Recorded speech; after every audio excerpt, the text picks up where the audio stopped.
they will guide, they have guided me to just to what it is that who it is that I want to be. The first was understanding that you are not just a physicality. That's the first thing to grasp. You are not a physicality. And just like some of the speakers said yesterday, I believe it was Mr. Green who talked about, there is a soul and it's 22 grams. I think they've measured that in body weight.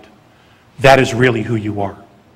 And connecting to who that person really is, what that essence is all about, you begin to realize, oh my God, I am not at all who I thought I was. And I'm purposely being vague because I don't necessarily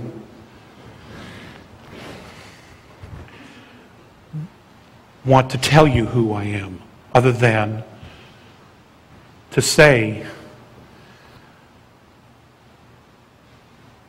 that who I am here on earth in this lifetime and the mistakes that I have made, on some level I knew better not to make those mistakes. Okay? But we do. We experiment. We create. As far as the meaning of life, they would never tell me what that was exactly. All they would say, it just is, you are creating your own adventure. Okay? So again, the responsibility is on me. As far as mentoring, to want to talk and to speak,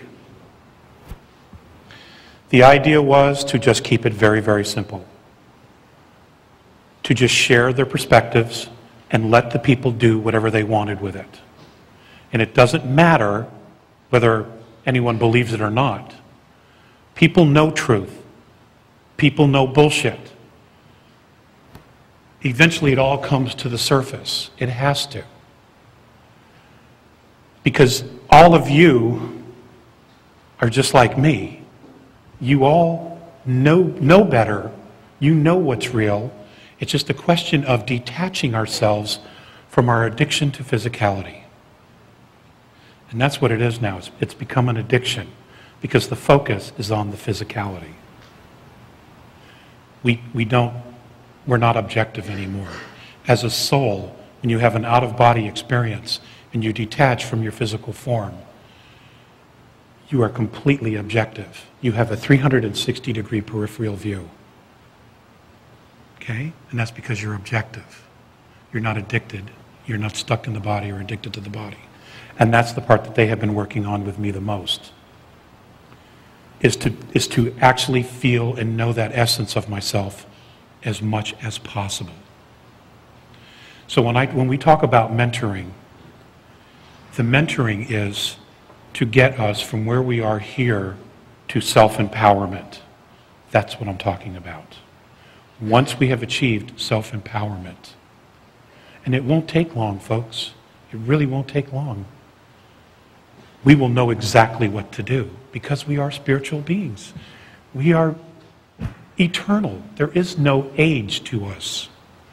And that's not a metaphysical blind. That is a reality.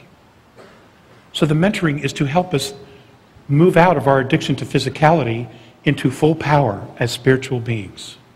And it isn't full of dogma. It isn't any of that. It's all about introspection, voluntary introspection. That's what it is. Thank you.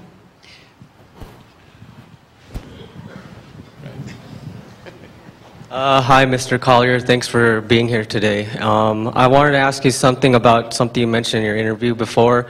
You mentioned that an ancient race called the Patal created human beings probably so long ago. I wondered if you could just elaborate on that, because I always just wondered about it ever since you said it. Thanks. It is believed that an ancient race, some of them call them the founders, other cultures call them the Patal, created not only the wormholes, but created most of the physicality in what we know as our universe. Because as they travel, they are finding civilizations and the ruins of civilizations far beyond anything that they know. And we're talking 5th, 6th, 7th, 8th, 9th, 10th density space travelers who are traveling not only in moving in and out of our physicality and other physicalities, but even their own. The wormholes is the best example that I've been given. No one, no advanced space race has any idea how they were actually built, but we know that they exist. In fact, there are several that have snapped, connecting our galaxy to some of the other nearby galaxies. They've snapped, and no one knows how to fix them because we don't even know how they were built. So. Hi, I'm Dan Bender, the one who's working on the streaming, and I was asked by the streaming audience, which is now up to 1,500 members currently watching, and I think we've probably had over 10,000 have tuned in on this particular segment, and I picked, thank you.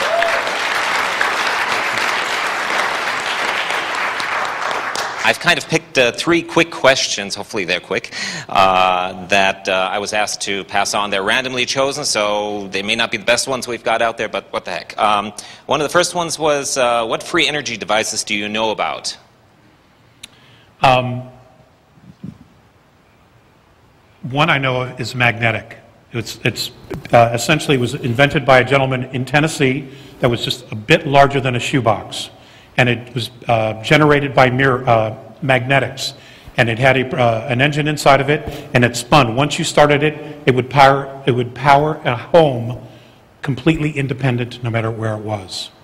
And I understand that the gentleman and the technology vanished about 8 years ago. He tried to get a patent on it, and that's when he basically went off the grid.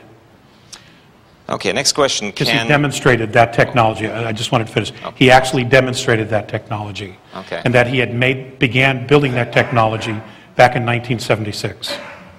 Second question I have is, can mentoring happen on the internet? Now, I have to admit, I wasn't completely paying attention to everything because I was so busy with everything on the internet, but I don't that's know. the question I have. That's a great question. I don't know. Okay. I wouldn't see why not. Okay, I guess we have to figure it out. My little side jobs I've got to do. Anyway, last question I have here so I can let some of the other folks get back in here. How do you deal with the greed issue? I don't have an answer for that. Okay. I mean, what is greed? That they'll never have enough? It's basically grounded in fear, I would think. Fear of loss, fear of abstinence, fear of not having enough, fear of loss. To me, that's what greed is. It's just a fear. Can it become an addiction? Apparently it has. But I personally don't have an answer for that. Well, thank you from the internet audience. Okay, thank you. I just had, you had mentioned about possible coming changes like on a geological level. To me, it seems so chance. Like I'd appreciate maybe some thoughts on your thoughts on. Do we just trust our intuition as far as where to go, what to do, how to plan for something like that, or it seems a rather daunting thing to try to get your head around. Well, you know, change occurs all the time, and you do things intuitively all the time as well, whether you realize it or not. You might change the way you go home one day and do something different, and then when you get home you find out that right where you would have been there was a horrific car crash. That in fact just happened to my wife. And she did something completely out of the ordinary for her. And she would have been right there. So, you know, everybody has their guides, everybody has their own intuition. I'm not always the most intuitive at times either. But it's just, it's the only way I know to answer this is you just learn to trust yourself. It could be that you'll be guided to go out of town when something happens. I don't have that answer. Or you will be right where you don't think you need to be, but you're going to be there for a very, very good reason. And out of it will come out a self-empowerment that you never would have had before. We all have our own paths, and we are all creating our own realities. And we all have our own personal agendas for learning and growing and becoming who we are. Your experience is going to be very different than mine. And I don't know how to, to tell you. I mean, hey, if I had a hard date, but I never do, and I don't get a hard date. And I've made that mistake in the past about giving hard dates, when in fact they were probabilities.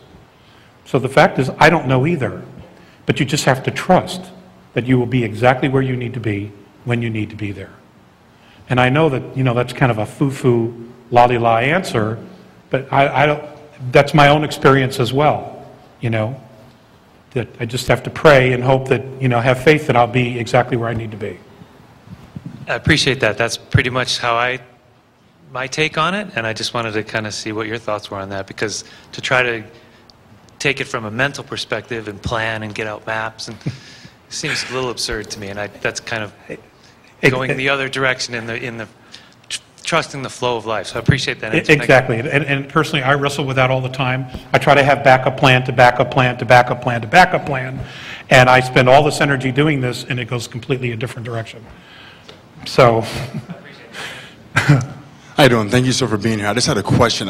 When you mentioned the thing about the 47 levels of government, which are just triggering levels something. of security clearance. Security, yeah, that the president doesn't even know, that he's not really in charge. This happened 46 years ago, of course, but I was just wondering, what are your thoughts on the purpose of President Kennedy's assassination?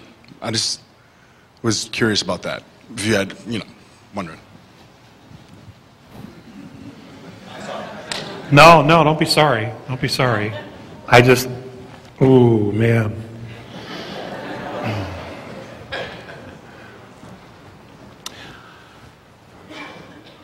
Okay, I will tell you my perspective on that. Eisenhower told Kennedy about 54. So Kennedy knew, and he told Bobby, obviously. One of the things that happened, and this has been documented through the great work that Dr. Stephen Greer has done with the Disclosure Project, is that most of the extraterrestrial knowledge and technology and exchange of technology went black 3 weeks after Eisenhower knew about it. So he didn't even know where it was. And this has been confirmed by one of his chief of staff, a brigadier general. It's Langdon, I believe it is. Langdon. So he shared all this with John Kennedy.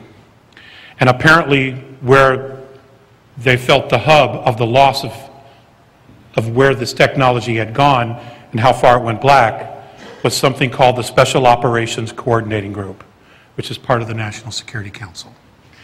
And what's interesting to note is that the first thing John Kennedy did when he took office was sign a presidential directive abolishing the Special Operations Coordinating Group.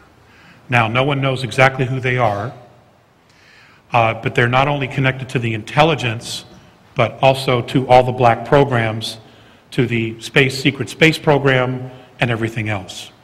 There is some conjecture that these people are the governors of the Federal Reserve, because they control the money, and it's really all about the money.